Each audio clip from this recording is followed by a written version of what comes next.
E aí pessoal, eu sou a Fernanda do blog Contornos da Literatura e eu escrevi pra vocês essa semana que eu mudaria algumas coisas no blog, que eu mudaria algumas postagens no blog, que eu abriria pra outro tipo de postagem. Bom, os vídeos são uma dessas mudanças. Eu, de fato, tô sem nada de tempo pra continuar escrevendo as análises que eu tava escrevendo de contos. Pra não parar, eu não quero parar de falar de literatura, eu não quero parar de fazer análise de contos. Eu vou começar a fazer uns vídeos rápidos sobre isso.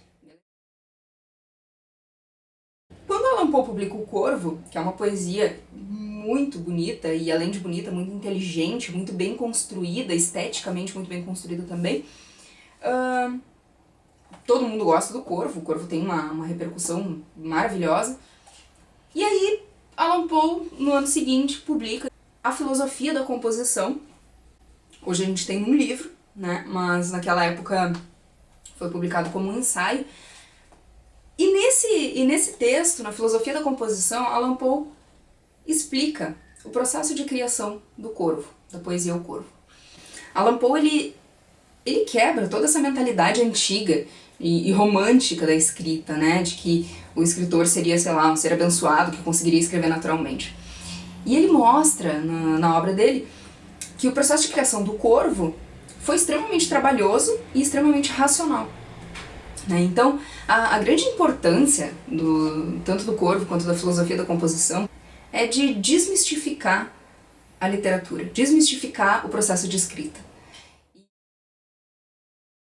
Indo para a obra mesmo, tipo a Filosofia da Composição, Allan Poe começa explicando justamente isso. Tipo, na página 17, ele fala: é bastante óbvio que todo o enredo que mereça este nome deva ser elaborado até o fim, antes que o autor escreva uma só linha. E ele vai defender que ele fez isso no Corvo e que a gente deve fazer isso com qualquer tipo de literatura. Tu tem que planejar a tua história, tu tem que ter um enredo, qualquer coisa que possa ter o nome de enredo, ele fala, né? Tu planeja todo o enredo, tu planeja como tu vai iniciar a tua história, como tu vai terminar, o que tu vai colocar no meio, pra depois começar a escrever, pra depois escrever a primeira linha, que seja, né? Ele fala do próprio processo de criação do Corvo, por exemplo, na página 20. É meu propósito deixar claro que nenhum detalhe de sua composição pode ser atribuído a acidente ou intuição, que o trabalho foi realizado passo a passo, até o final, com a precisão e a rígida consequência de um problema matemático. Então, vai muito contra, tipo, aquela mentalidade meio romântica de que, tipo, o escritor sentou, teve uma iluminação e escreveu uma coisa maravilhosa, né? E nem ele sabe como.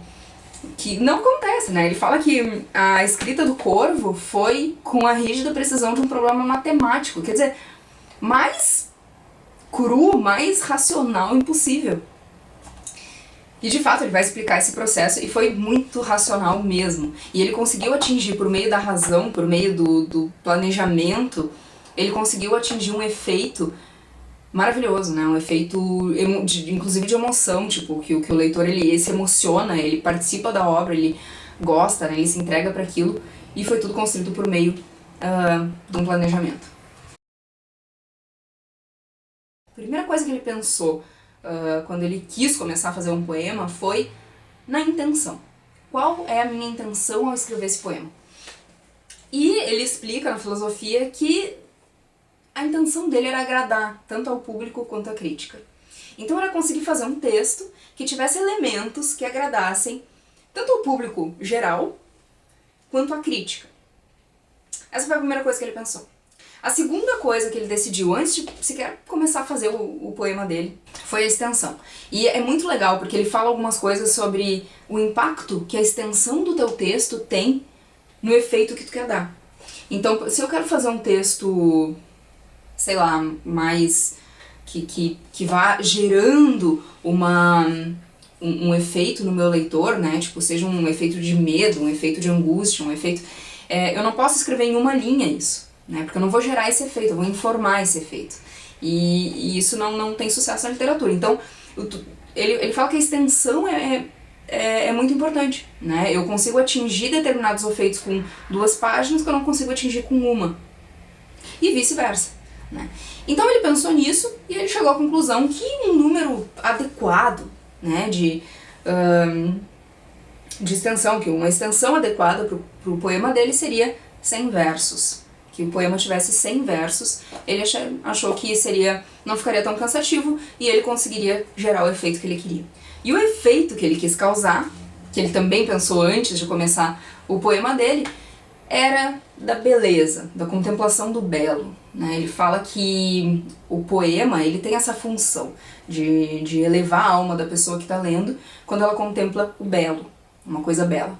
Então, ele queria causar isso. Né? Tipo, é difícil falar de elevação da alma, né? Mas eu consigo entender isso quando a gente pega e lê uma poesia que realmente é de peso, assim, que te impacta, né? Que tu entende aquilo, tu gosta daquilo, tu entra no meio daquilo, e tu termina o poema, tu fica assim meio extasiado, meio, sei lá, né? Eu acho que é isso que ele se refere. Eu não sei explicar, mas eu acho que é isso que ele se refere quando ele fala da elevação da alma. Depois disso definido, ele quis definir o tom que ele daria pro poema. Então ele já tem várias coisas aí, né? Tipo, ele já tem a extensão, mais ou menos por alto ele já sabe como vai ser, ele já sabe o que ele quer, o objetivo dele, que é agradar, né, o público e a crítica. Ele sabe que o poema dele vai ter que ter elementos para causar uma elevação de alma no leitor. E agora ele vai decidir o tom, né? O tom pode ser um tom de alegria, pode ser um tom de tristeza, pode ser um tom de, sei lá, satisfação, de, não sei, exultação. Mas ele decide que o tom que ele vai dar pro poema dele é melancolia. Porque ele acredita que a melancolia, dentro da beleza que ele falou antes, é o que mais impacta o ser humano. Então, ele diz que é impossível tu terminar um poema realmente bem feito em termos de beleza e melancolia e não chorar. Então vocês viram, né? Tipo, ele definiu um monte de objetivos, de como seria cada elemento mais interno do texto. Agora ele começa a definir, isso tudo antes de começar o poema, como vai ser a estética do poema, como o poema vai ser escrito em termos de estrutura. Allan Poe então escolheu para efeito artístico dele que ele faria o poema em forma de refrão, né? Que é a visão normal que a gente tem de um poema. Aqui, ó. Essa é a versão em inglês. Por que ele escolheu isso, né? Porque o refrão ele tem aquela coisa de vai, vai, vai, volta, vai, vai, vai, volta, né? Tipo, a estética dele já induz a isso, a forma dele já induz a isso. E ele queria que essa melancolia, que era o tom que ele daria pro poema, fosse uma coisa que ficasse, quase um tom de monotonia. Depois que ele decidiu a estrutura geral do poema dele, ele tinha que decidir as estruturas menores dentro desse poema.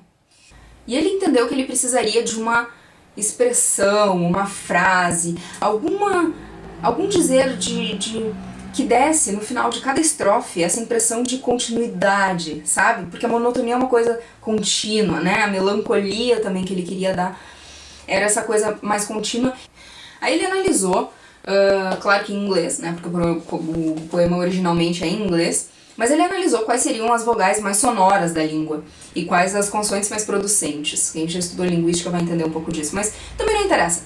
O ponto é que ele achou uma palavra em inglês, que era nevermore, que dava essa impressão de continuidade. Parece que não acaba o nevermore, né? Tipo, tanto o O quanto o E trazem essa construção de que parece que não acaba. E combinou com o resto da estrutura que ele queria dar pro poema, de melancolia, de continuidade e tudo mais.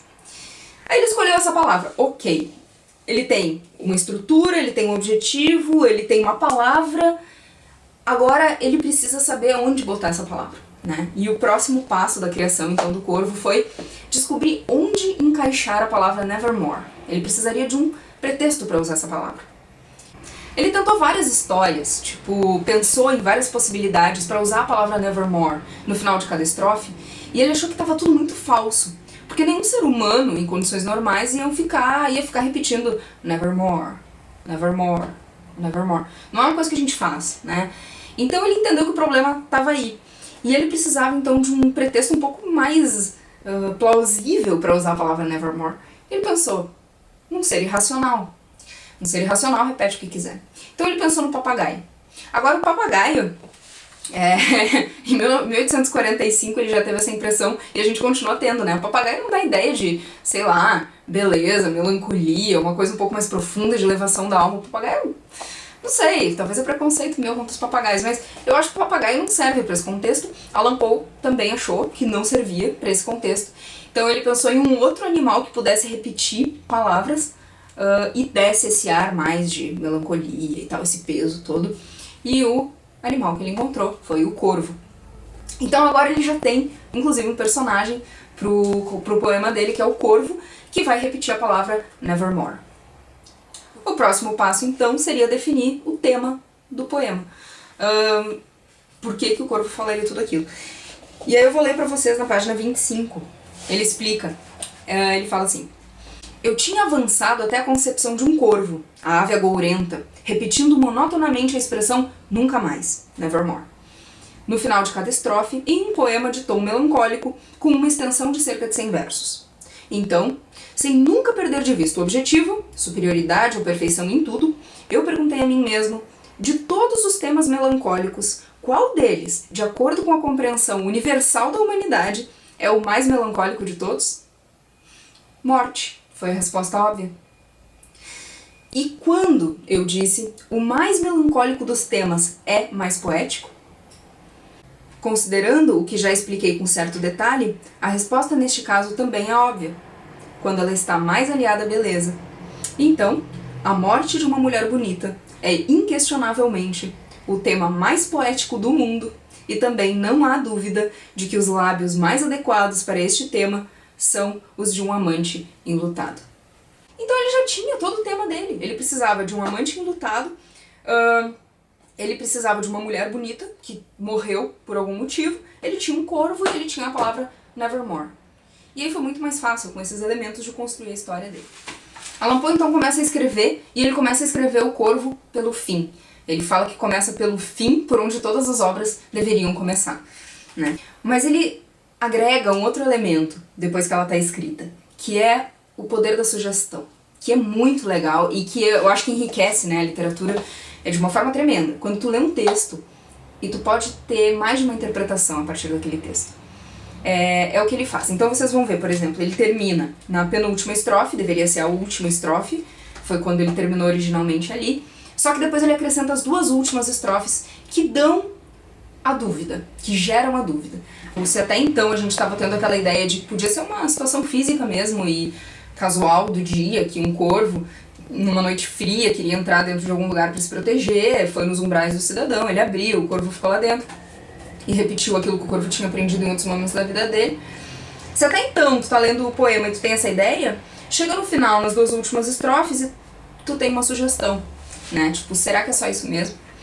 Será que o discurso do corvo, em vez de ser só uma repetição, não era, na verdade, uma mensagem mesmo, provinda do mundo além, né? É muito legal mesmo. Eu não vou falar mais, eu acho que tem que ler o poema e ver esses elementos.